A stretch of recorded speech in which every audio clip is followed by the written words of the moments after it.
Almost 2 weeks ago, we saw Tyson Fury lose the O in his loss column to all-time boxing great Alexander Usyk in the Kingdom of Saudi Arabia. Tyson fought very well, having a lot of success in the middle rounds, but in round 9, his boxing career and his chances at undisputed almost went up in flames. But how did it get to this? The man who only 4 years before was one of the most popular men in boxing, celebrated for overcoming his mental health struggles, who now had just as many people celebrating his downfall. To find out, I think we need to go right back to the start. Tyson was born in the Wythenshawe area of Manchester on the 12th of August 1988, the son of Irish traveller parents Amber and John Fury. It appeared he may not live long, born 3 months premature, but his father John would name him after heavyweight champion Mike Tyson, setting a prophecy from day one of his life, that he would not only go on to survive, but one day to become a champion. Tyson identifies strongly with his Irish roots, but has been able to gain dual nationality, as traditionally gypsies will only record births through baptism, not through the state. Fury would leave school at 11 to work on tarmacking roads with his family, a year after he had started boxing. The Furies have a strong boxing lineage. John was a former professional, whilst his cousins Andy Lee, Nathan Gorman, Hosea Burton and Hughie Fury have all previously fought or have currently been professional boxers. A distant relative is also Barty Gorman, a bare-knuckle fighter and the king of the gypsies, of which Fury's Gypsy King moniker references. Interestingly, actor Tom Hardy stated that he took Gorman's voice as inspiration as his voice for the character of Bane in the Christopher Nolan Dark Knight trilogy. A man called Barty Gorman, who's a Romany gypsy, and the king of the gypsies in inverted commas, and a bare-knuckle fighter and a boxer. And he said, "Would I go into a ring with him and want to wipe me off the fish?" Yeah.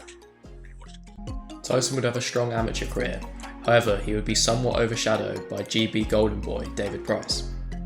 Fury would lose to Price in the Senior National Championships in 2006, but go on to win silver at the European Championships and gold at the EU National Championships in 2007, whilst representing Ireland.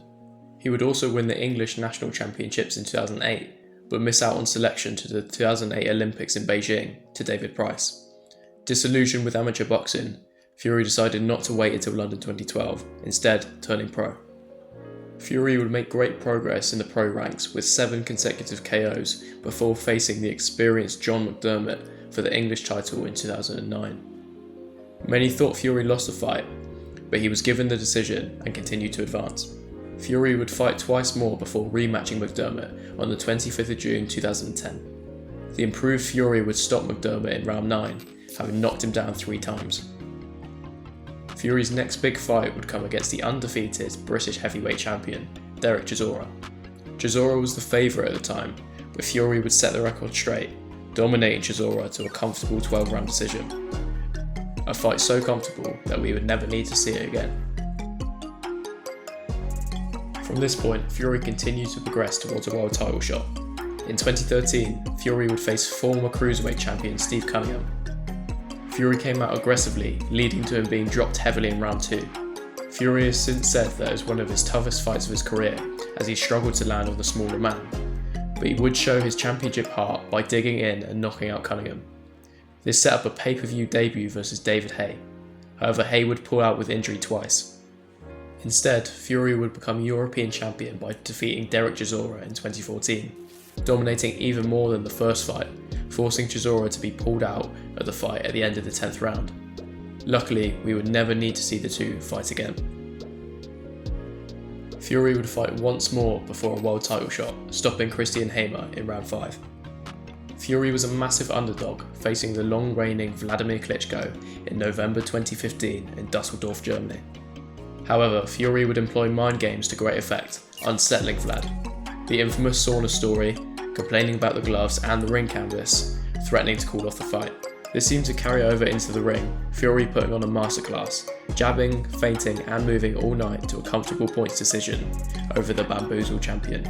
Fury had achieved his lifelong dream. However, this was both a gift and a curse.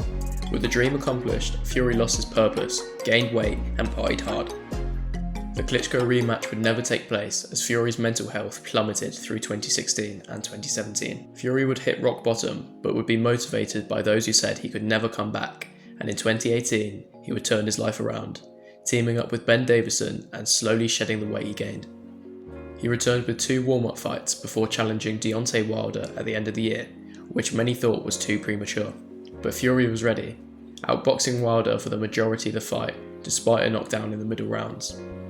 But in round 12, we would witness a miracle. A right hand, left hook combination put Fury flat on his back, out cold. But there has always been a degree of fate about Tyson's career. As if an act of God, the life came back into his body. He rose up and not only survived, but won the rest of the round.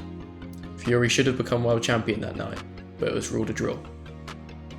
Fury would fight twice in 2019, with 2 wins, despite a massive cut versus Otto Wallin.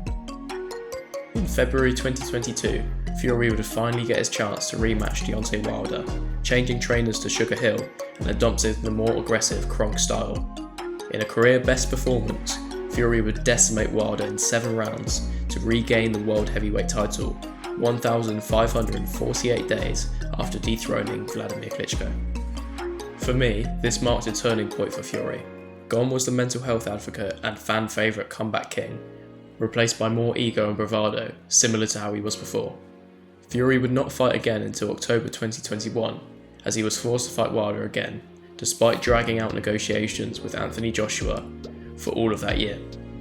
Fury would be out of shape for the fight, as his daughter fell ill during training camp, and despite being knocked down twice in round 4, he would come back once more to batter his way to a 10th round stoppage.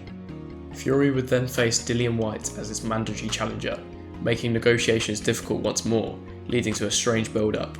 But in fairness to Fury, he boxed very well and took out Whyte in round 6. Following the win, Fury said he would retire. We saw in the Netflix documentary At Home with the Furies how Tyson struggles with time on his hands and how his mental health is affected. So he would come back once more to a stadium super fight versus Derek Chisora again. To be fair, I know Fury gets a lot of stick for this, but he was due a voluntary defence, so it wouldn't have been too bad if the issue was in isolation. But the situation was worsened by Fury agreeing to fight former UFC champion Francis Ngannou in October 2023, who had no pro boxing experience.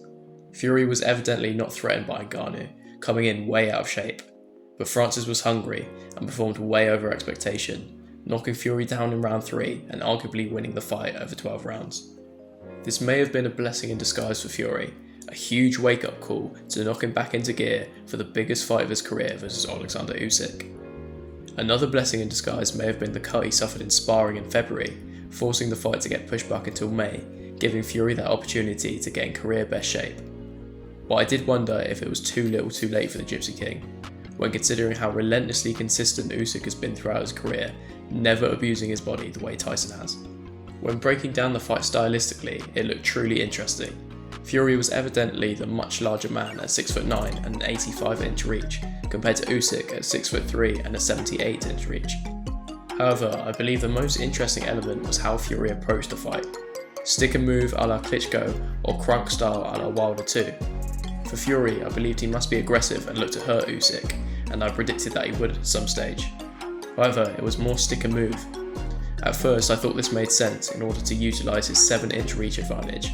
However, Usyk is a come-forward fighter, and I believe that he would thrive in that type of situation, despite his physical disadvantages.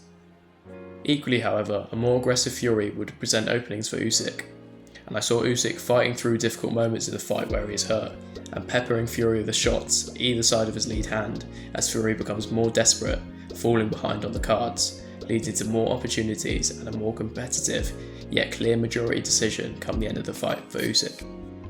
That was my prediction before the fight, and reading it back, I'm really happy with it, as it was relatively accurate. In the fight, Usyk started really well, winning at least 2 of the first 3 rounds for most people.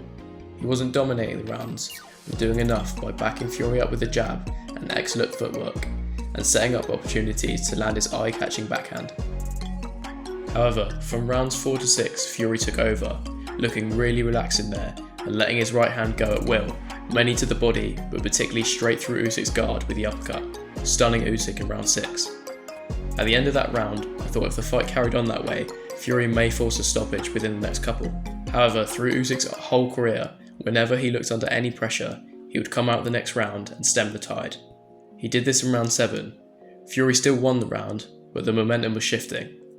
Another trend in Usyk's career is him drowning his opponents in the second half of fights. His opponents may win rounds, but they will be forced to work extremely hard to do so, and then Usyk will pounce. This is exactly what happened from round 8 onwards, leading to the massive moment in round 9. Usyk would arguably win all the remaining rounds of the fight to secure undisputed.